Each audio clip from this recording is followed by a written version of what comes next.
Boa noite, meus irmãos. Vamos dar início à nossa reunião da noite, lembrando os irmãos para verificar os celulares, colocarem no modo silencioso. Vamos elevar o nosso pensamento a Jesus, nosso bom e amado Mestre, agradecendo a Ele pela bênção, o amparo, a assistência que temos recebido, pela sua misericórdia em nossas vidas, pela oportunidade de estudarmos os seus ensinamentos através do Consolador prometido, que tem nos explicado na sua essência a lei de Deus, a lei de evolução e progresso, nos falando a respeito da nossa criação, o que nós viemos fazer no mundo, o que espera o nosso futuro espiritual. Pedimos que os nossos benfeitores espirituais, os nossos irmãos maiores, possam estar presentes, aumentando a nossa visão espiritual, nos dando a condição e o amparo que nós necessitamos para extrairmos das lições da noite aquilo que mais necessitamos. Ave Maria, cheia de graça, o Senhor é convosco. Bendita sois vós entre os anjos, bendito o fruto do vosso ventre, nasceu Jesus.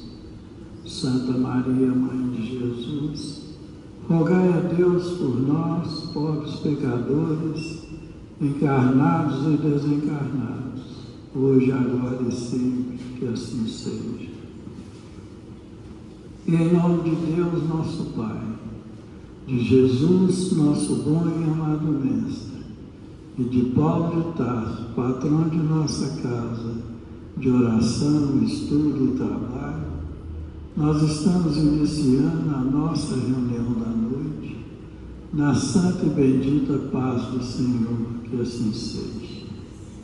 Meus irmãos, essa noite, para os nossos estudos, as nossas reflexões, nós estamos iniciando o estudo do capítulo 6, do Evangelho segundo o Espiritismo, que tem o título de O Cristo Consolador.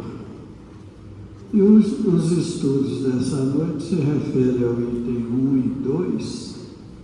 O item 1 é do Sergi de São Mateus, que tem o subtítulo de O Jugo Leve. Vinde a mim, todos vós que estáis aflitos e sobrecarregados, que eu vos aliviarei.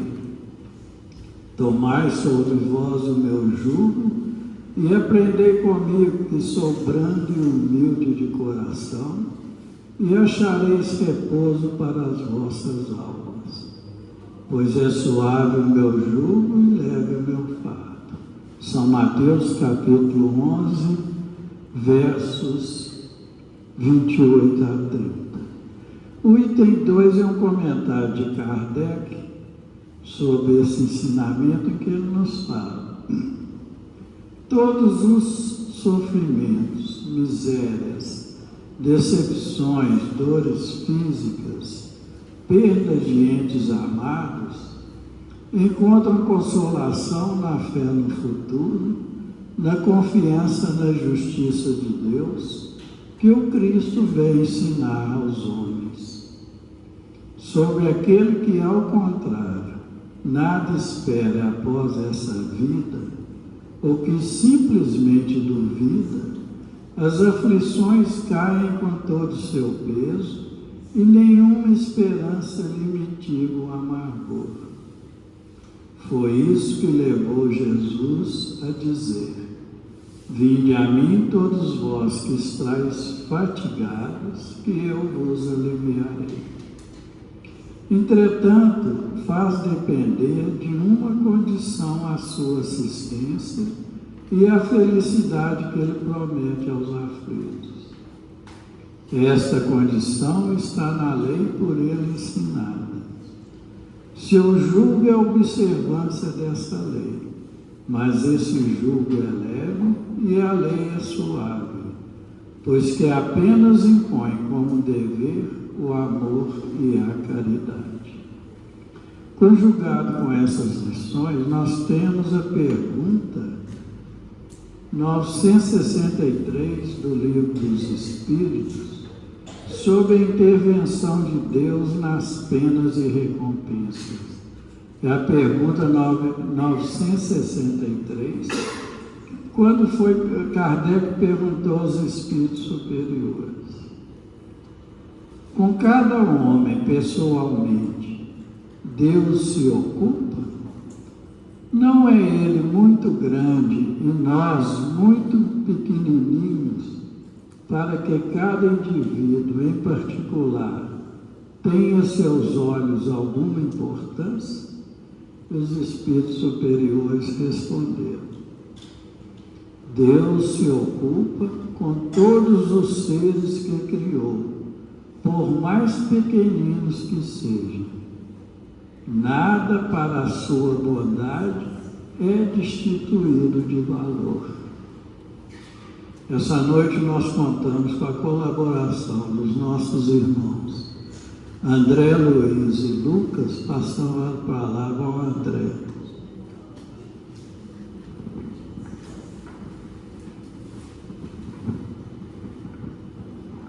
Meus queridos irmãos, boa noite a todos. Que Deus nos ampare, nos proteja e continue nos guiando e nos incluindo. Conforme a gente pôde ver, a lição objeto de estudo de hoje é a lição denominada o jugo leve, que está no Evangelho segundo o Espiritismo, como sendo o primeiro subtítulo do capítulo 6, e vem trazendo para todos nós, primeiro, uma página do Evangelho de São Mateus, capítulo 11, versículo 28 e 30, que para mim é uma das passagens mais bonitas aqui de Jesus, onde ele traz para todos nós um chamado, uma convocação, um convite. E para a gente poder entender esse convite de Jesus naquela época, nós estamos falando aí de uma época onde a barbárie ela era o que existia naquela época, a chamada vingança privada. As pessoas naturalmente sofriam por conta do Império Romano, que estabeleciam ali o poder, cobravam impostos, muitas vezes de uma forma indevida, injusta, realizava outras ações, e o povo ficava oprimido, ficava triste, ficava chateado, e isso era a realidade. Além disso, o povo via Deus naquela época, antes da chegada de Jesus, de uma forma diferente. Era aquele Deus tirano, era aquele Deus da guerra, era aquele Deus da imposição. E Jesus trouxe uma nova perspectiva de Deus para todos nós. Então a gente pode perceber que uma coisa era a terra antes da chegada de Jesus, outra coisa está sendo a terra após a chegada de Jesus. E ele veio como governador do nosso planeta, preocupado com seus irmãos, procurando fazer com que a terra, diante daquilo que ele via naquela época, via necessidade de crescimento e evolução de todos nós, no próprio crescimento e evolução da terra. E ele, sendo um dos espíritos mais puros que vieram, nasceram aqui na terra, não sendo o mais puro, e trouxe para todos nós a chamada Boa Nova.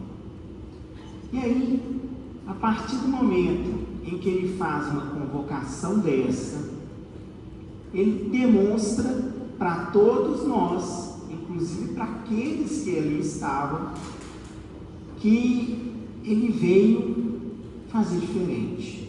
Ele veio trazer algo novo. Ele veio trazer algo que traria uma transformação e acalmaria os nossos corações.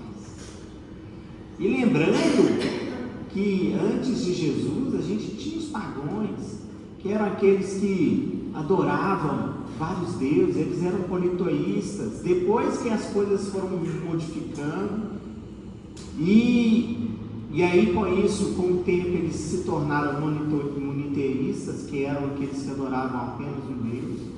Mas ainda tinha um resquício desses pagãos, onde ainda eles acreditavam que, de fato, alguns acreditavam que, de fato, existiam vários deuses. E aí essas adorações também implicavam várias situações em que Jesus veio também apresentar para todos nós que, olha, eu vim aqui trazer algo mais leve, eu vim aqui trazer algo novo, eu vim socorrer aqueles que sofrem, eu vim socorrer aqueles que estão passando por algum momento de provação, eu vim ajudar na transformação do planeta, na sua transformação, no seu crescimento. Agora, para poder fazer isso, é simples, é só seguir os meus ensinamentos, a minha doutrina. E esse jugo que é trazido pelo Evangelho é justamente essa doutrina de Cristo, é justamente esses seus ensinamentos, onde Kardec, no item 2, ele inicia essa narrativa dessa passagem do Evangelho de São Mateus, trazendo todos os sofrimentos, 2 pontos: misérias, decepções, dores físicas, perda de seres amados, encontram consolação em a fé no futuro e a confiança na justiça de Deus, que o Cristo veio ensinar aos homens. Então, Jesus já veio trazendo para todos nós a necessidade, primeiro, da gente entender que o sofrimento ele é passageiro, da gente acreditar no futuro, ter confiança na justiça de Deus, que aquele Deus tirano, na verdade, ele não existe, ele não existia. É um Deus do amor, é um Deus que ama seus filhos de uma forma geral e que quer a alegria e a evolução dos seus filhos. Ele veio justamente trazer isso a todos os homens. E aí complementa Kardec sobre aquele que, ao contrário, nada espera após essa vida,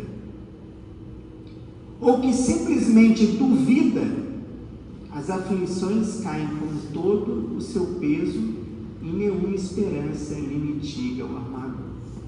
E aí Kardec ainda complementa: olha, você que não acredita em nada, que é materialista, que por sua vez não tem fé no futuro,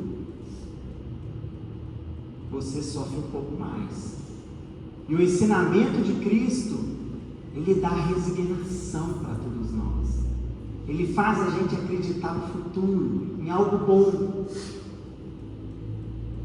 E aí, foi isso que levou Jesus a dizer: vinde a mim todos vós que estáis fatigados, que eu vos aliviarei.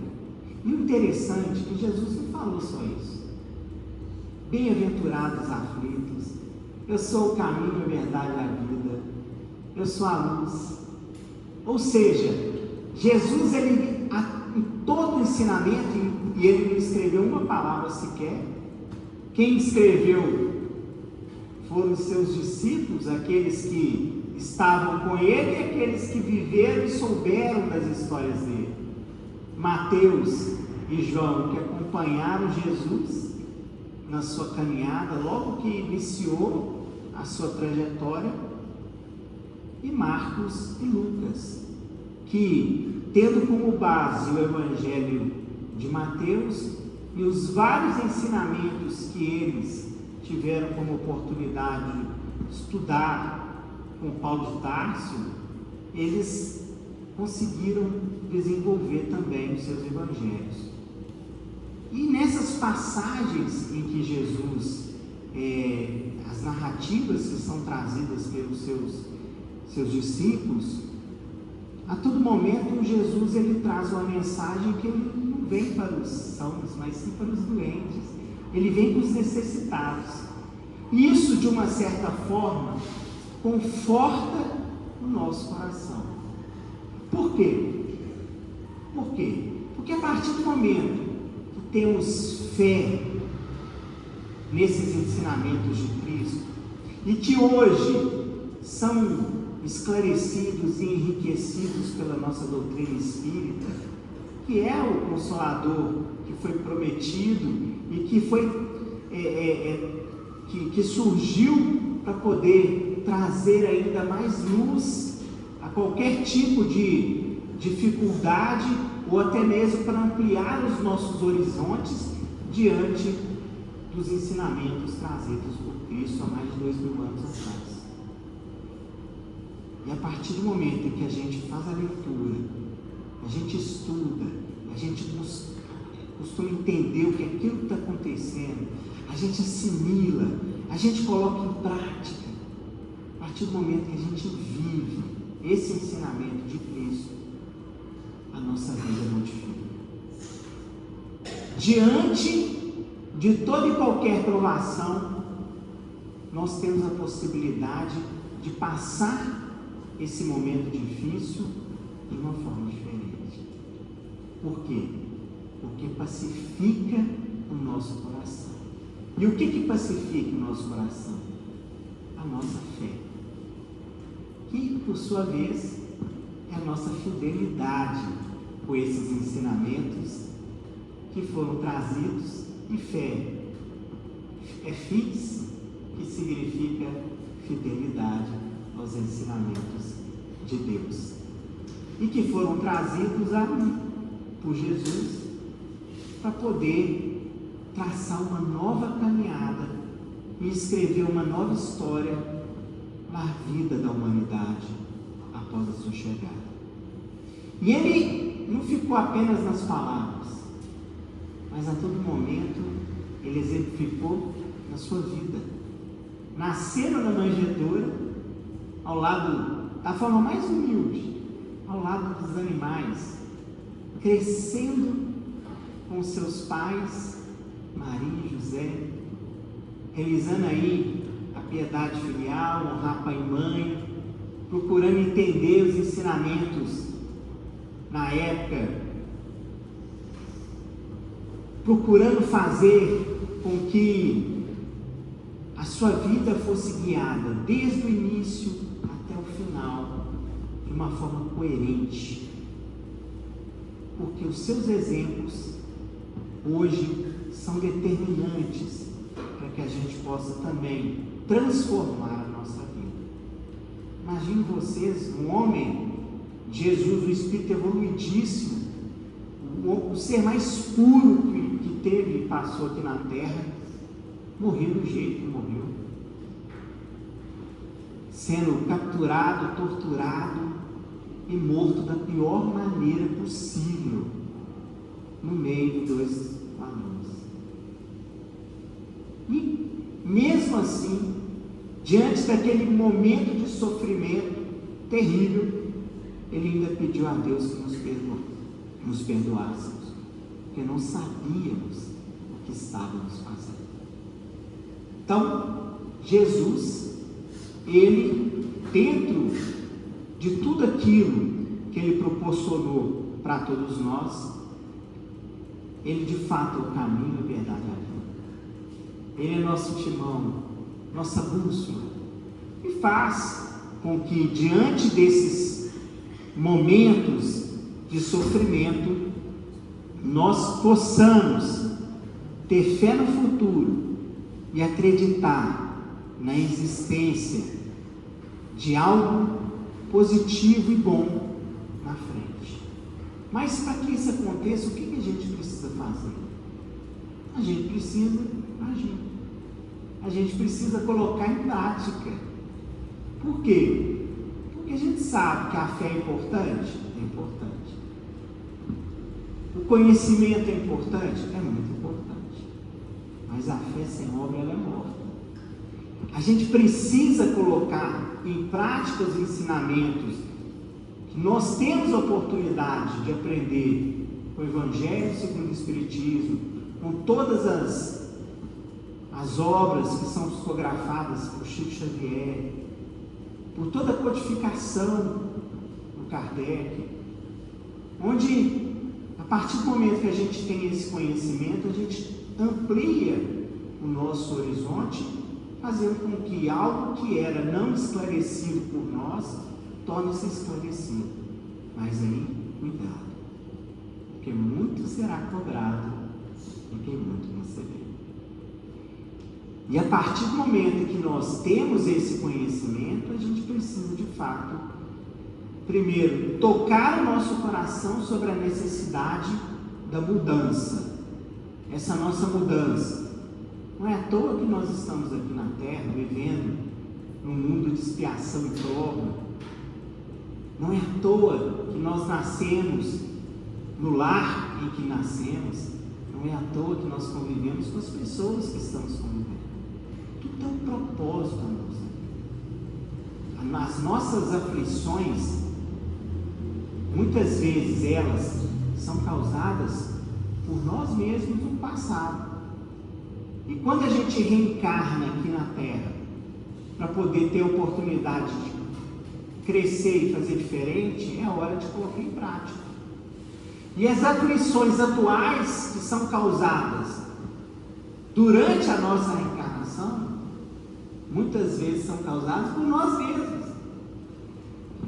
diante das nossas ações e atitudes, que, quando realizamos, não lembramos das consequências. E aí, o sofrimento vem. Com o intuito de complementar o estudo da noite, foi trazido para todos nós, no Livro dos Espíritos, a questão 963, onde tem o título Intervenção de Deus nas penalidades e recompensas. Deus se ocupa pessoalmente de cada homem. Ele não é muito grande e nós muito pequenos para que cada indivíduo em particular tenha alguma importância aos seus olhos? E aí vem o Espírito de verdade e responde: Deus se ocupa de todos os seres que criou, por menores que sejam. Nada é muito pequeno para a sua bondade. E a partir do momento que a gente lê a resposta do Livro dos Espíritos, a gente de fato verifica que devemos ter sim confiança na justiça de Deus, conforme foi trazido por Jesus e exemplificado por Kardec aqui no Evangelho, lá no capítulo 6, inciso 2º, 1º e 2º. Deus, independente de qualquer coisa, Ele vai sempre, através da providência divina, nos auxiliar diante do nosso merecimento. Agora, a gente precisa fazer a nossa parte.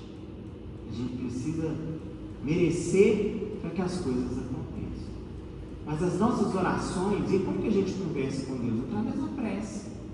Quantas e quantas vezes nós pegamos aí um momento de aflição, e só o fato da gente rogar a Deus o amparo, parece que passa um sopro no nosso coração, dá uma força, e aquela aflição, a gente recebe um ânimo, e aquele momento, aquele sofrimento, aquela sensação estranha que a gente estava vivendo, muitas vezes a gente passa e fala assim: puxa, vai dar certo, estou parado, Deus está do meu lado, vou conseguir.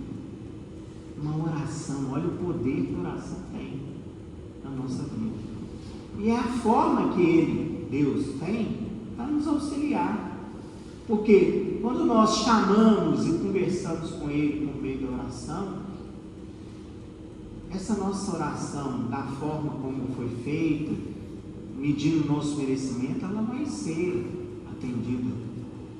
E muitas vezes a gente nem entende que a forma como ela é atendida é a melhor, é aquela que a gente espera, mas ela vai ser atendida. E aí, a partir do momento em que nós continuarmos vigilantes na nossa vida, a gente consegue entender a força que esses ensinamentos têm todos os dias, todo santo dia da nossa existência aqui na Terra. Com o intuito de ilustrar, eu trouxe uma passagem do livro Caminho, Verdade e Vida, que foi escrito por Emmanuel e psicografado por Chico Xavier. E essa passagem, ela vem justamente exemplificar o capítulo 11, item 28 do Evangelho de São Mateus, que é: vinde a mim todos os cansados e sobrecarregados, e eu vos darei o descanso. A página, ela é denominada Lágrimas, e inicia Emmanuel dizendo o seguinte: ninguém como Cristo espalhou na terra tanta alegria e fortaleza de ânimos. Reconhecendo isso, muitos discípulos amontoam argumentos contra a lágrima e abominam as expressões de sofrimento. E aí a gente faz uma reflexão sobre esse trecho.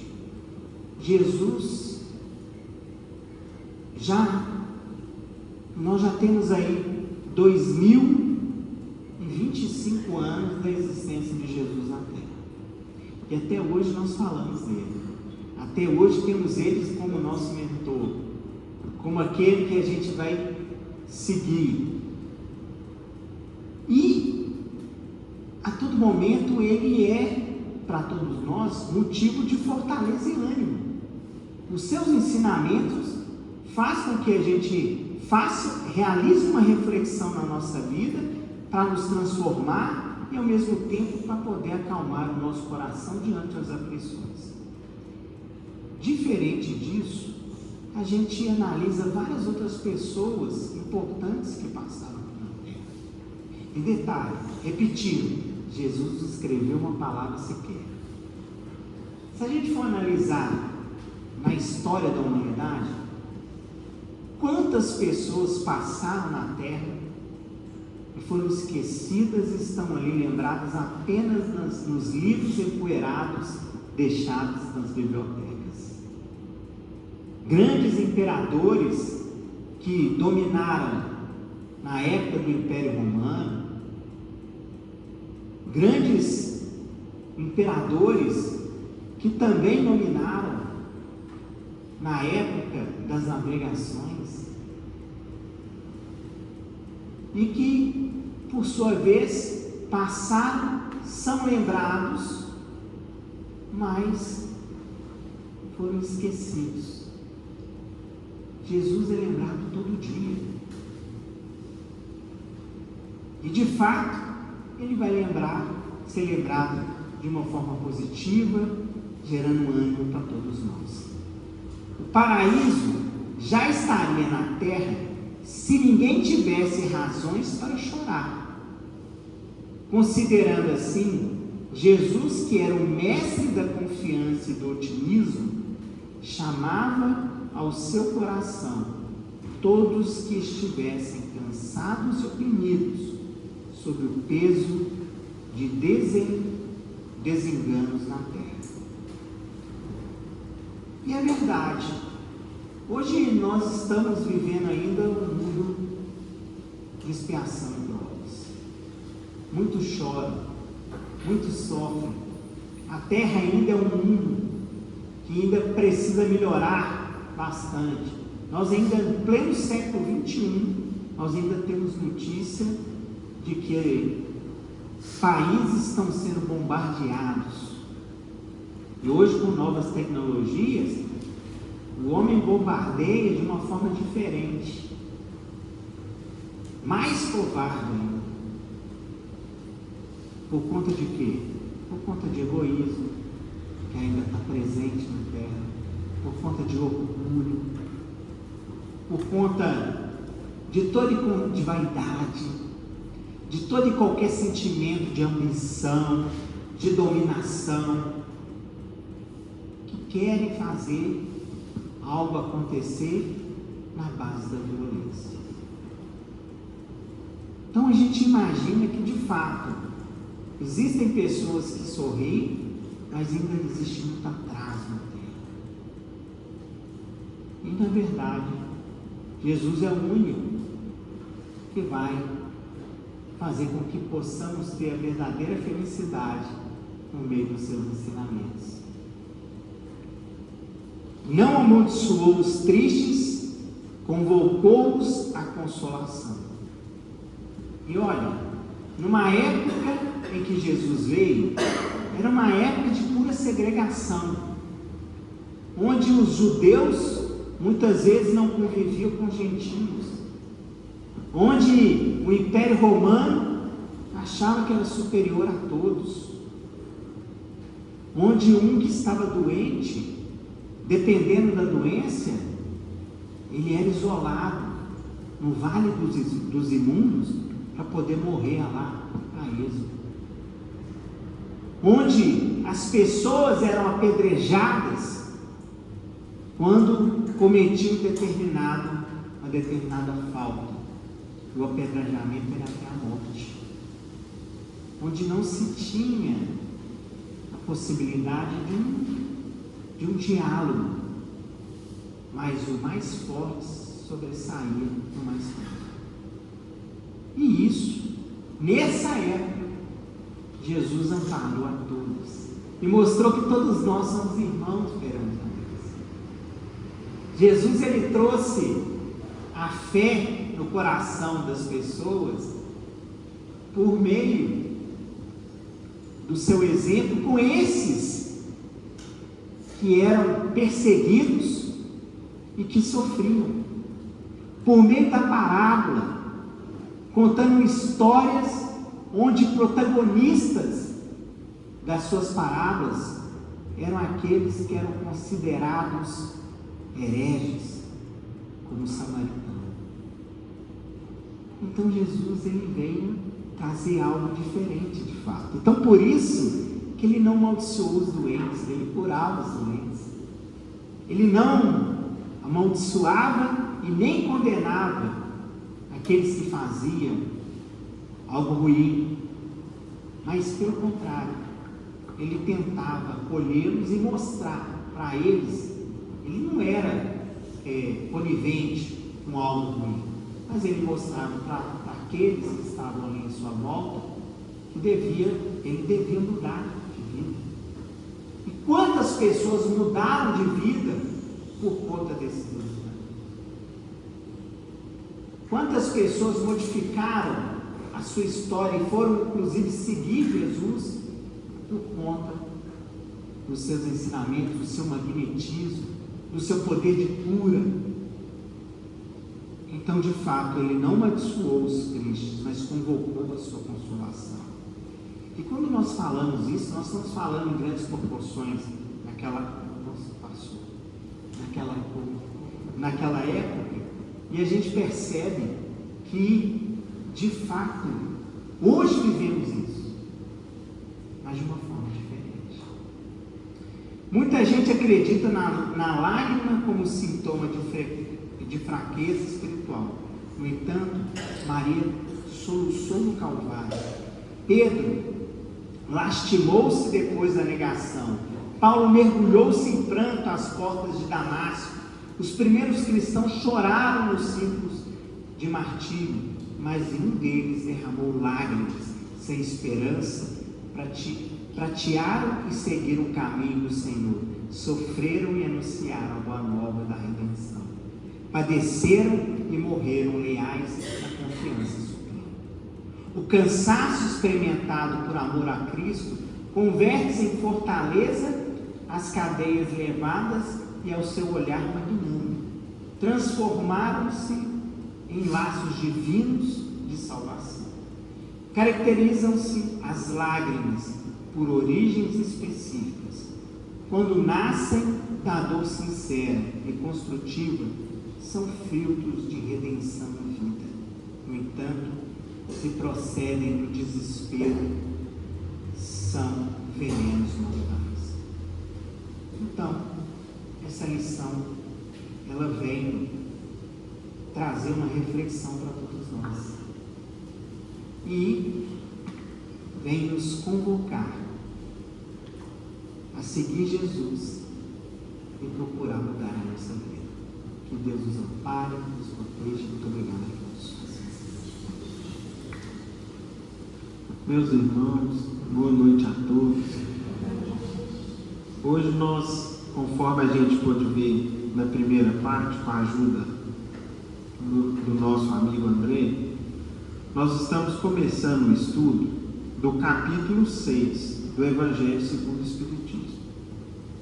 Esse capítulo, meus irmãos, tem o título O Cristo Consolador. O que acontece? Normalmente, o consolo se dirige a quem sofre.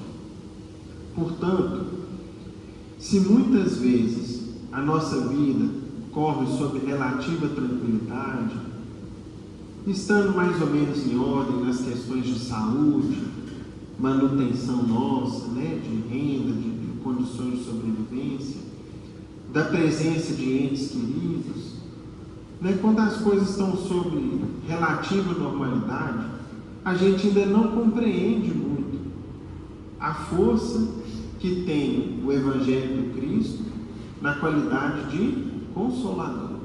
Agora, quando o sofrimento nos visita, e aí é à toa que Kardec já começa dizendo para a gente quais são todos os sofrimentos, que seriam misérias.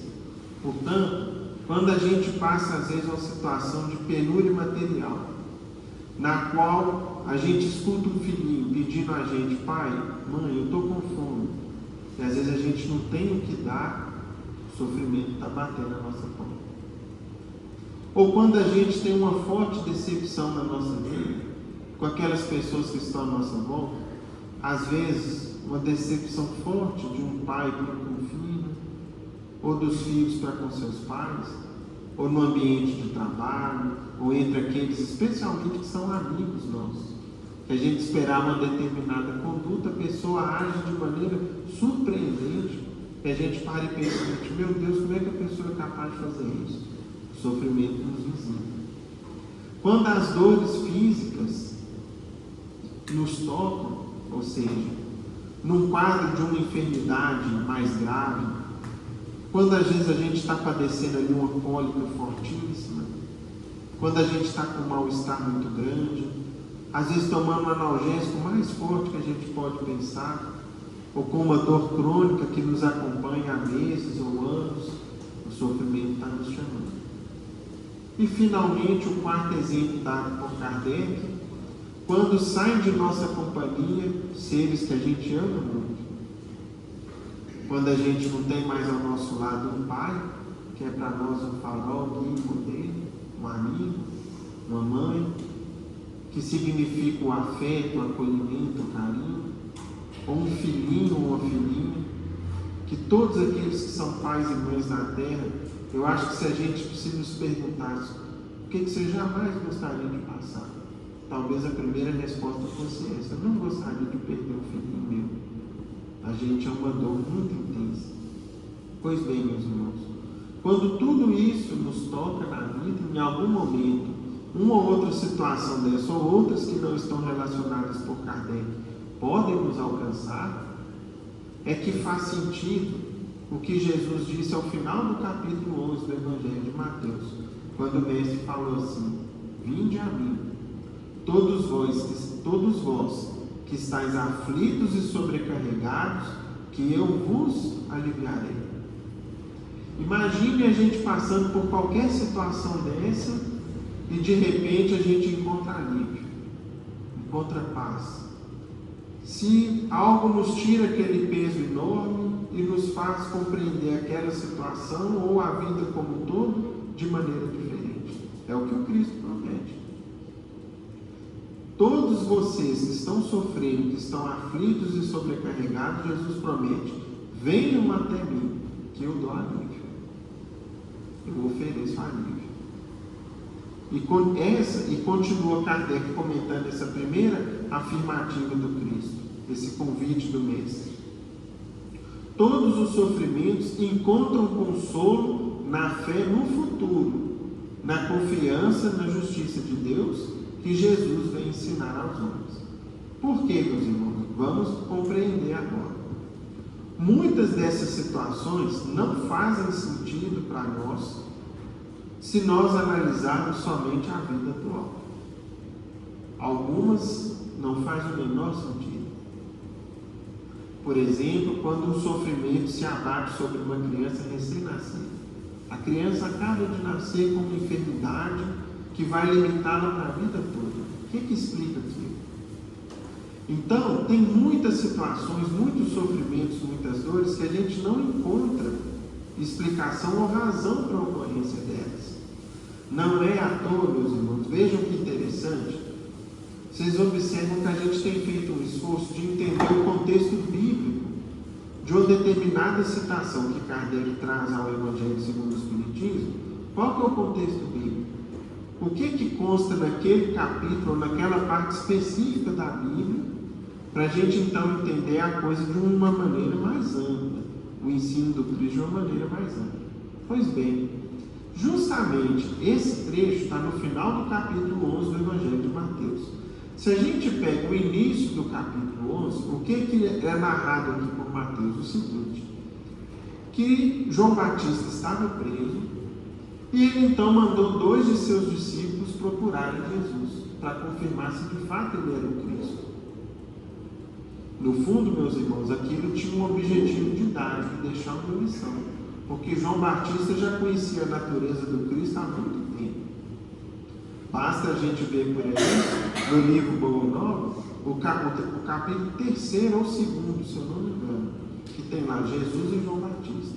Os 2 eram primos, conversavam desde a primeira idade a respeito dos propósitos maiores que eles tinham na vida. Acontece que João Batista faria o seu trabalho primeiro, depois viria o Cristo, tal como previsto nas profecias, na qualidade de Messias. Pois bem, no capítulo 11, João Batista manda 2 de seus discípulos procurarem Jesus. E então Jesus responde aos discípulos: ide anunciar a João as coisas que ouvis e vedes. Os cegos veem, os coxos andam, os leprosos são limpos e os surdos ouvem. Mortos são ressuscitados e aos pobres é anunciado o Evangelho. E partindo eles, começou Jesus a dizer às turmas a respeito de João. Então, ele falou assim com os discípulos de João, mandou que eles voltassem, e ele então falou a respeito de João Batista com as pessoas que estavam presentes o seguinte: que fostes ver no deserto? Uma cana agitada ao vento? Sim, que fostes ver? Um homem ricamente vestido? Os que se trajam ricamente estão nas casas dos reis. Mas então, que fostes ver? Um profeta? Sim, vos digo eu, e muito mais que um profeta. E lá ao final, aí o trecho bíblico continua, e ao final Jesus diz assim para aqueles que o ouviam naquele dia: se quereis dar crédito, é este o Elias que havia de vir. Qual que é o significado disso, meus irmãos? Jesus mostrava para o povo que, para consolar, era preciso compreender a vida de maneira mais ampla. E essa compreensão necessariamente passa pelo conhecimento das vidas sucessivas. Quando Jesus afirma que João Batista era Elias, o que o Cristo afirmava? A possibilidade da reencarnação. Que nós temos muitas vidas. E que no conjunto da obra, no conjunto das vidas, tudo se explica. Tudo que a gente passa, tudo que nos acontece, se explica pelo conjunto das obras, porque regendo todas essas vidas e os nossos destinos, encontra-se um Pai, um Criador, justo, bom, onipotente, que pode tudo, onisciente, que sabe de tudo, e por mais pequenino que seja um dos seres da sua criação, Deus o conhece, zela por ele e faz com que ele caminhe rumo à perfeição. Não importa o quão pequeno é, porque Deus vê tudo e ele pode tudo. Portanto, aquela afirmativa assim, eu acho que Deus me esqueceu, é um grande engano. É uma ingratidão com o nosso Pai Criador, e é também, meus irmãos, de certa maneira, uma demonstração do nosso pouco conhecimento e da nossa pouca fé. Porque tudo que nos acontece, Deus sabe e Deus permite, porque Ele é justo e Ele é bom. Portanto, quando o sofrimento nos atinge, seja ele qual for, conforme Kardec relacionou aqui, Deus conhece, sabe daquilo, permite, e se tudo isso acontece é por quê? Porque tem um propósito, tem um objetivo por trás. Qual é o objetivo? O nosso crescimento, o nosso aprimoramento, a nossa melhoria enquanto criaturas humanas, para que a gente caminhe na direção de quem? Do Criador. Para que a gente caminhe rumo à perfeição, rumo à luz que nos aguarda, fruto das nossas ações, das nossas atitudes. E Kardec continua dizendo o seguinte: sobre aquele que, ao contrário, nada espera após essa vida, ou que simplesmente duvida, as aflições caem com todo o seu peso, e nenhuma esperança lhe diminui o amargor. Para quem enxerga, meus irmãos, só essa vida e que morreu, acabou, todas essas situações aqui muitas vezes vão motivar naquela criatura o quê? Um sentimento de profunda tristeza, revolta, blasfêmias contra Deus, como sabe? Às vezes a pessoa vira e fala: que Deus o quê? Como é que existe Deus se Deus me fez passar por isso? Aí, meus irmãos, qual que é o problema? O problema é que ele está desconsiderando o passado e a natureza do Criador. Se nós temos um Deus justo e bom, tudo que nos acontece tem uma causa o quê? Justa. Tudo que nos acontece obedece a uma justiça perfeita, de bom ou de ruim. E essa justiça é regida pelo seguinte princípio: tudo aquilo que a gente planta, a gente colhe, de bom ou de ruim, mais cedo ou mais tarde. E acima dessa lei de justiça, que é absoluta em toda a criação divina, existe uma lei de amor, que, para atenuar os nossos sofrimentos e as dores que a gente teria que passar, Jesus a enunciou da seguinte maneira: o amor cobre a multidão de pecados. Significando o quê?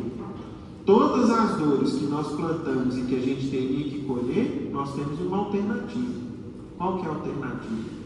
O bem que eu pratico. Todo o bem que eu faço volta para mim como fruto da lei de justiça e mais, atenua ou evita ou paga uma dor que eu teria que colher.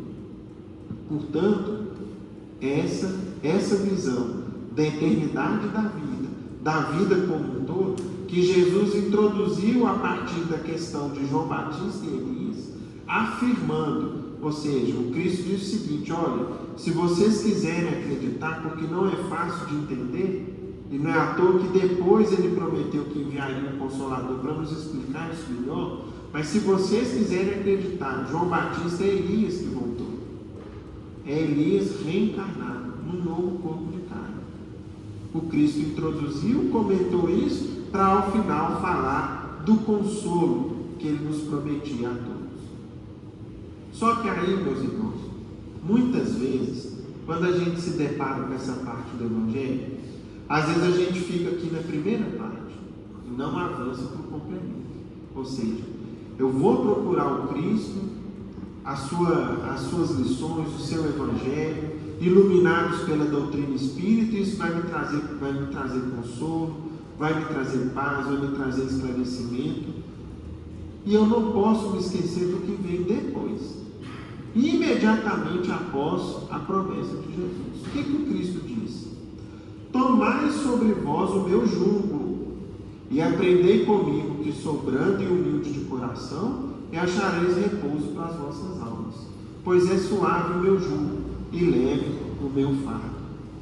Pois bem, a palavra jugo é uma palavra incomum no nosso vocabulário atual. A gente pouco utiliza ela. Atualmente, meus irmãos, por isso, quando a gente estiver lendo, estudando o Evangelho segundo o Espiritismo, lendo a Bíblia, se a gente se depara com uma palavra que a gente não sabe, não conhece o significado, pesquisemos. Porque a compreensão do significado vai fazer toda a diferença. E quando a gente pesquisa o que vem a ser jugo, jugo nada mais é, por um sinônimo mais atual, do que canga. O que é um jugo ou uma canga?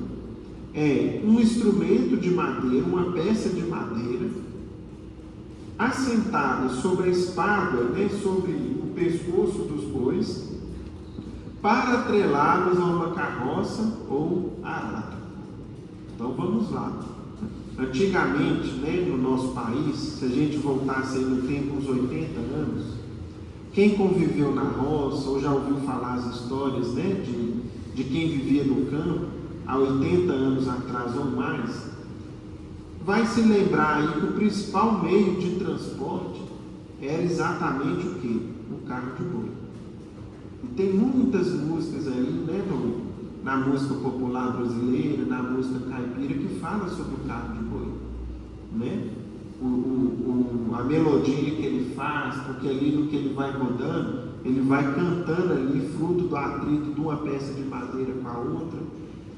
E no carro de boi, embora não seja comum hoje em dia para a gente, normalmente a gente tem ali uma parelha, são 2 bois, ou mais, às vezes são sempre impares normalmente, 2 ou 4 ou 6, e o boi, embora seja um animal muito forte e capaz de puxar o carro, a gente precisa o quê? Direcionar e limitar a força e o esforço dele. Como que eu faço para o boi me obedecer e andar para frente, empregando a força dele naquilo que eu preciso? Eu preciso submetê-lo. Eu preciso subjugá-lo. Eu preciso fazer com que eu limite o livre arbítrio dele, o seu livre uso de sua força e suas possibilidades, para que ele então faça aquilo que eu preciso. Vem Jesus então e fala para nós o seguinte: tomai sobre vós o meu jugo. E vejam que interessante, meus amigos, quando a gente pega, a gente tem falado aqui que a gente se utiliza de uma Bíblia que tem os comentários ao final, e o comentarista bíblico simplesmente não explica o que vinha a ser o jugo do Cristo. Que jugo é esse? Que canga é essa que Jesus quer colocar em nós? O que a princípio parece algo negativo, mas a gente vai entender bem como que funciona. Kardec explica para a gente em poucas palavras e de maneira muito acertada, dizendo assim para a gente: Jesus faz depender de uma condição a sua assistência e a felicidade que ele promete aos aflitos. Então Jesus prometeu consolo, prometeu alívio, prometeu paz para quem sofre, para quem está passando pelas mais diversas dores do mundo, sob uma condição. Qual seria? Essa condição está na lei por ele ensinada. Seu jugo é a observância dessa lei. Portanto, meus irmãos, quando Cristo nos promete alívio, nos promete paz, nos promete uma vida nova. Ele pede para a gente o seguinte: estudem e vivam o meu Evangelho. Essa é a condição. Porque não adianta somente me procurarem, nutrirem a fé, e essa fé que vocês nutrirem ser uma fé, como o André falou há pouco, uma fé morta, sem obras. Se eu não praticar o Evangelho do Cristo, é como se eu não me submetesse ao jugo que Ele nos propõe. E por que a ideia do jugo, meus irmãos? Porque quando nós exercemos livremente a nossa liberdade, o nosso livre-arbítrio, hoje em dia na Terra, e já de muito tempo, normalmente a gente faz o quê? Aquilo que nos convém, que agrada o nosso amor próprio e o nosso interesse pessoal. Portanto, o jugo do Cristo vai nos limitar em que sentido? Eu vejo algo ali que é bom para mim, aí a minha liberdade, a minha tendência instintiva é o seguinte: quem chega primeiro, bebe água limpa. Eu vou lá logo, vou pegar para mim, paciência ou azar de quem não viu ou não ganhou, ou vai chegar atrasado. Aí vem o jugo do Cristo e fala o seguinte: e se você fosse o que chegasse depois? Você gostaria que não deixasse nada para você? Né? Vem uma situação no mundo que vai nos propor o seguinte: olha, faz isso, isso e isso, que você vai, né? Não tem problema você contar uma mentira ou pegar uma ideia que é do seu colega de trabalho e falar que é sua, porque isso aí vai te dar uma promoção no trabalho. Aí vem os velhos hábitos do mundo e fala assim com a gente: o mundo é dos espelhos, né? Ou seja, não seja bobo não, aproveita, fala logo, você está precisando de dinheiro, você está precisando ganhar mais. Aí vem o jugo do Cristo e fala assim com a gente: e se a ideia fosse sua e alguém te roubasse? Você gostaria que fosse feito isso com você? Vejam, meus irmãos, como que o Evangelho nos limita, mas nos limita para o bem. É como se a gente, sem o jugo, quisesse dar coisa, né? Se a gente, na qualidade ali do boi ou do cavalo de tração, eu fosse dar coice, dar pinote, aí vem o jugo e me submete. Para quê? Para eu fazer aquilo que me convém fazer. Eu estou limitado, mas é o quê? É para o meu bem. Porque quando, por exemplo, um animal de tração cumpre bem o seu dever e é útil ao seu tratador, ao seu dono, como que o dono vai tratar dele? Com todo carinho, com todo zelo. Eu sem esse boi aqui, eu não sei o que seria de mim. Então eu não posso deixar faltar água para ele, não posso deixar faltar capim. Tem hora que ele precisa descansar. Amanhã eu preciso dele novamente para trabalhar comigo. Agora, se fosse um animal rebelde, bravinho, isso aí não serve para me ajudar não. Vou matar para tirar a carne, ou vou deixar ele solto dentro da água. Então vejam, meus irmãos, que o jugo do Cristo é a observância da lei. Agora, esse jugo é leve. Porque o que o Cristo pede para a gente? O velho conceito do mundo, quando a gente é ofendido, fala assim para a gente: retruca, não leva desaforo para casa não. Aí vem o jugo do Cristo e fala: segura a sua língua, não passa recibo, segura a ofensa, leva a ofensa, mas não ofende, não devolve a ofensa. Ou seja, Jesus nos pediu o quê? O perdão, o esquecimento das faltas, o desprendimento dos bens, a capacidade de nós pensarmos no interesse alheio, termos paciência. Tudo isso, meus irmãos, é um jugo leve. Por quê? Quando eu não observo o jugo leve do Cristo, que como pastor cuida de nós com tanto amor e carinho, qual que é o jugo que vai vir sobre nós? O jugo do mundo, do erro. Como que ele funciona? Eu acho que eu posso exercer livremente minha liberdade, igual esses dias que a gente está vivendo de carnaval, né? Eu sou jovem, eu faço o que eu quiser, né? Eu sou dono do meu nariz. Aí eu vou lá e faço o que eu bem pretendo fazer, sem me preocupar com as consequências. Depois vai vir o jugo do mundo e vai pôr em mim, às vezes, uma consequência severa daquilo que eu plantei.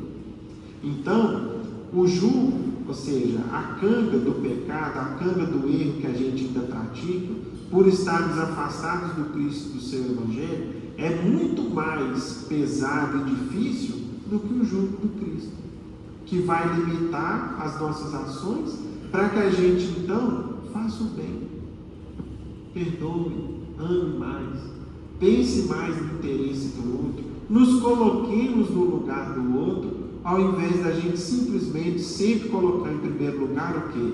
O nosso interesse pessoal.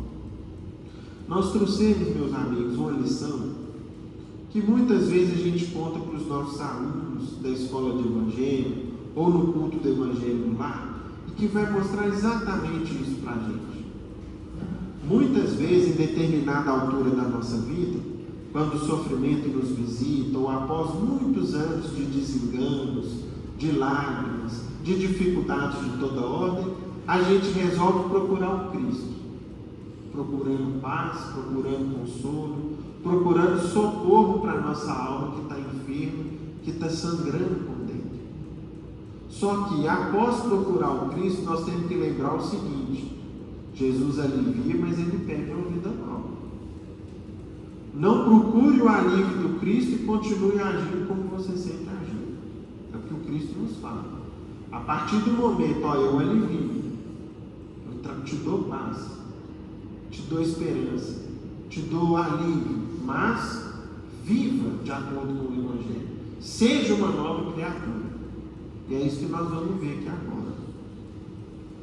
Um velho judeu de alma torturada por muitos remorsos chegou certo dia aos pés de Jesus e confessou-lhe estranhos pecados.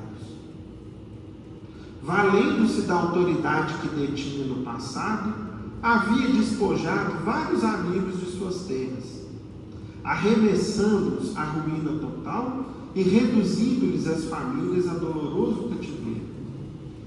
Porque, meus irmãos, antigamente, dependendo da dívida que a gente tinha, hoje em dia as nossas dívidas são quitadas até o limite do nosso patrimônio ou da nossa renda, mas antigamente não. Quando a pessoa devia e não tinha condições de pagar, muitas vezes a lei previa que se dava em pagamento a esposa e os filhos. Então vejam que dependendo do que a pessoa devia, muitas vezes, além de perder tudo o que se tinha de material, se perdia talvez o que se tinha de mais valioso, a companhia da esposa e dos filhos que a gente amava tanto. E isso era feito de maneira quase que habitual nas relações entre as pessoas, em seus negócios, suas dívidas, etc. Então aquele homem muito poderoso havia desestruturado muitas famílias, pensando somente o quê? No interesse pessoal dele. Com maldade premeditada, semeou em muitos corações o desespero, a aflição e a morte. Achava-se desse modo enfermo, aflito e perturbado. Ou seja, como uma pessoa dessa vai ter paz, meus irmãos? Quem destrói um tanto de família e sociedade afora. Essa pessoa daí a pouco tempo o quê? Não consegue dormir, as dores de cabeça são frequentes, dores de estômago às vezes vai provocar ali uma úlcera, um problema sério, no trato intestinal, dores no peito, feridas pela pele, dores nas articulações, enfim, uma lista de enfermidades chega quando a pessoa começa a cair em si e ver aquilo que ela fez. Era a situação dele. Médicos não lhe solucionavam os problemas, cujas raízes se perdiam nos profundos labirintos da consciência dilacerada. Então não tinha remédio, não tinha médico, não tinha tratamento que resolvia os sofrimentos dele. Jesus, porém, ali mesmo, na casa de Simão Pedro, onde se encontrava, orou pelo doente e em seguida lhe disse. Então Jesus o recebeu, de acordo com aquela página de Emmanuel que o André leu há pouco. Jesus recebia os sofredores, mesmo às vezes fruto de uma vida de erros e de enganos, com amor. E assim fez com aquele judeu, orou por ele e lhe disse: vá em paz e não peques mais. O ancião notou que uma onda de vida nova lhe penetrou o corpo.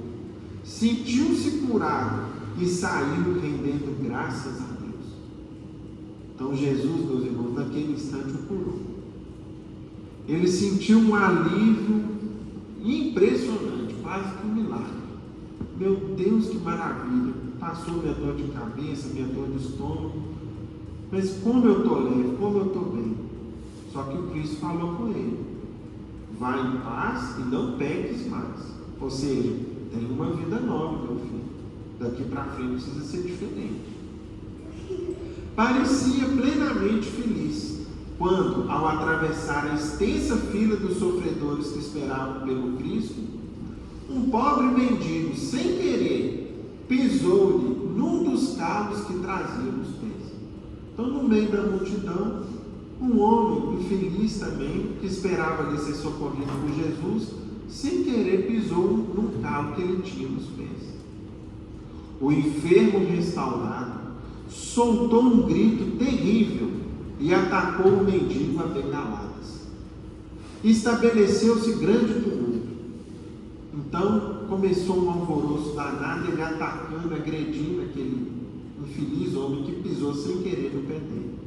Jesus então saiu da casa de Pedro e veio à rua acalmar os ânimos. Contemplando a vítima em sangue, abeirou-se do ofensor e falou: meu irmão, depois de receberes o perdão em nome de Deus para tantas faltas, não pôde desculpar uma ligeira precipitação de um companheiro mais infeliz do que você? Pisou sem querer no seu pé e você reage dessa forma? O velho judeu, agora muito pálido, pôs as mãos sobre o peito e gritou para Jesus: Senhor, Senhor, me socorra.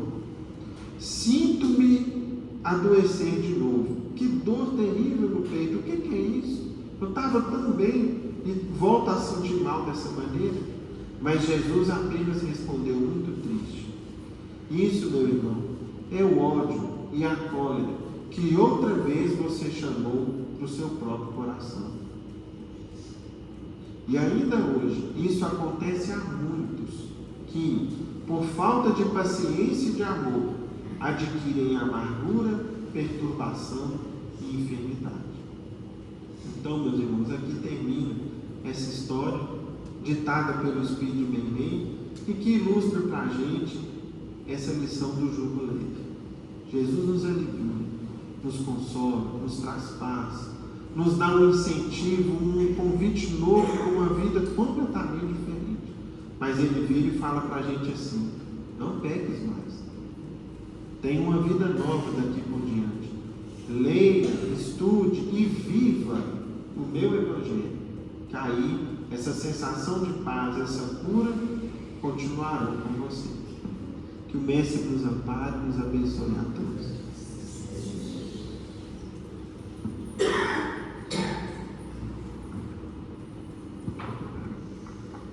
Meus irmãos, terminados os comentários sobre o ensinamento da noite, vamos agradecer a Deus, a Jesus, esses momentos de paz, de reflexão e de aprendizado. Pedimos a nossa irmã Priscila que nos faça a prece.